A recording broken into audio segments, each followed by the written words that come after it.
So I will be presenting on the Tokyo 2021 Olympics, specifically the men's and women's singles tennis tournament. So to begin, we're going to start with an intro to the event itself. So every 4 years, the Olympics, specifically the tennis events, attract the world's top stars. In fact, recent winners at this event, the Olympics, have been Rafael Nadal, 2008 in Beijing. Andy Murray won 2 in a row in 2012 and 2016, among many others. So in terms of tennis at the Olympics, there are 172 players across the 5 events. And they play on a hard surface for 2021 at Ariake Tennis Park in Tokyo, Japan. And so we'll talk about qualification rules for these players. So in order to qualify for all the events, actually, you must have represented your native country in a recent national team level competition or event. You need to have represented your country in order to go to the Olympics. Makes sense.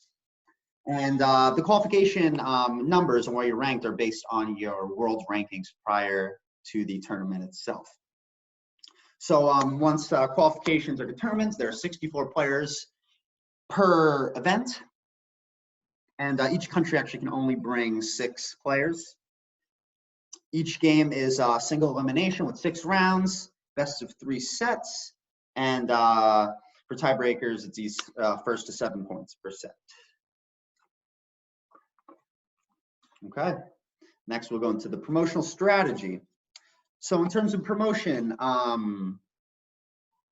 we believe that we're going to use all 3 avenues. So we're going to have 55% above the line, 40% through the line, and 5% below the line. So I think it's interesting because tennis is so specific. One might think BTL is definitely the move for promotion. BTL meaning below the line advertising, meaning much more focused and specific niches, and it's much more focused on fostering relationships. While above the line is much more based on revenue, numbers, and sales, which is really what we want. We want more viewers and ticket sales, international ticket sales. So above the line advertising really gives us the greatest scope and marketing effectiveness, and it allows us to easily communicate with our audience, our big audience, rather than a specific niche, which is what below the line would give us. And we believe that, as I said, above the line is crucial, but below the line also is relatively important as this 21st century market we live in, with all of our technology and everything. It proves that integration of both ATL and BTL will yield the best results because it allows for 360-degree advertising. That's kind of obvious, you know. You do every single type of advertising, you're going to have the best results. But because of this, I dedicated 40% to through-the-line advertising, 55% to above the line, as is very important, and I allocated 5% to below-the-line advertising. This is going to allow us to kind of build a loyal brand in a few specific niches that we want to focus on. Next, we'll go into a potential venture or partnership.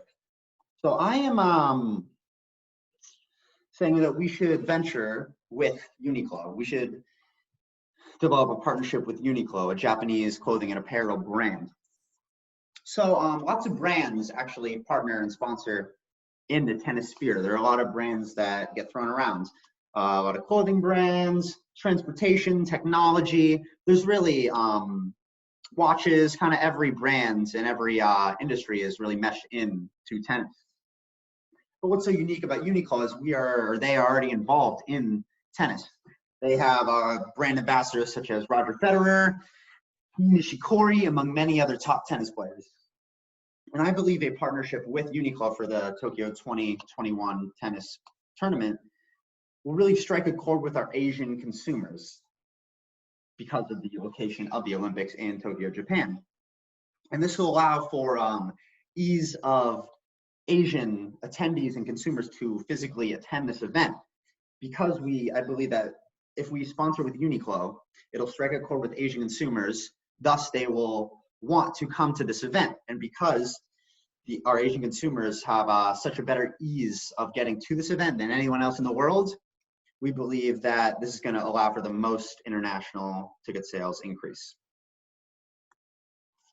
Now, lastly, we're going to talk about retaining customers. So as you know, Japan's not really the epicenter of tennis in the entire world. So we're going to have to convince people to come back to our tennis events and tennis matches.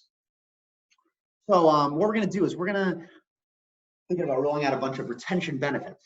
And what I mean by this is people that have attended the 2021 event, if they come to the next event, they will get a bunch of benefits. For example, if you've attended the 2021 event, your ticket for the next event will be much cheaper. You'll get a big discount. You'll get a bunch of promotions.